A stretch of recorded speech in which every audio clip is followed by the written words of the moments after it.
Hollow Knight has become one of, if not my favorite game, and I want to talk about my favorite boss fight in that game as well as what makes the game so great. Hollow Knight is a game where you play as this little guy, going around and exploring old ruins of a fallen underground kingdom as well as many other different environments in the world, fighting bugs and creatures that have been encrypted by something called the Infection, which makes them aggressive. So, what makes Hollow Knight one of my favorite games? Well, the simple but fluid fighting mechanics make the fights fun and fair, and throughout the game you get upgrades that help you in fights and get access to new areas. Speaking of new areas, each environment in the game offers unique aesthetics and enemies that contribute to the environmental storytelling. And although there are many other reasons why I love this game, I want to talk about why these elements contribute to one of my favorite boss fights in the game, the Mantis Lords. Before the fight even begins, we're given some build-up to the new environment's enemies and the Mantis Lords themselves through this bit of text. While mostly every other thing living in the underground has been corrupted to be hostile by the Infection, the Mantis people, through their strength, haven't been infected and are still completely fine. We see this with the Mantis closing a door on us by hitting a lever, which other enemies in the game aren't capable of doing.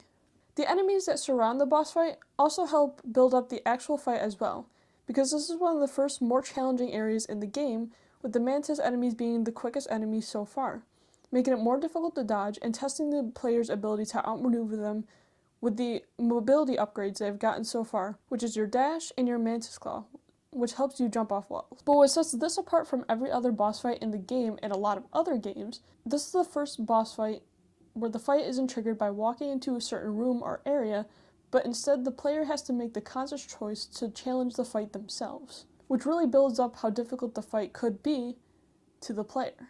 Now, the fight itself is also very well done, keeping the fight fun and fair, but also still keeping it challenging. In this fight, you have to memorize the pattern of the Mantis Sword, such as whether the Mantis is going higher or lower on the wall, so whether you have to jump over the attack or stay under the attack and then jump. This fight also tests your ability to outmaneuver the attacks. So another great thing about this fight is that instead of having to learn 3 different patterns for each of the Mantis Lords, the game ups the difficulty by having you fight 2 at once, with only a slight variation to the attacks. This makes it so instead of the player having to learn 3 different patterns, they instead have to only learn the slight variations to the attacks and have to learn when to attack and the openings to attack without getting hit by the second Mantis Lord.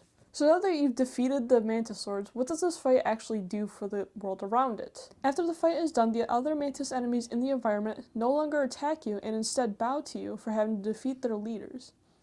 This harkens back to these enemies being unaffected by the Infection and being smart.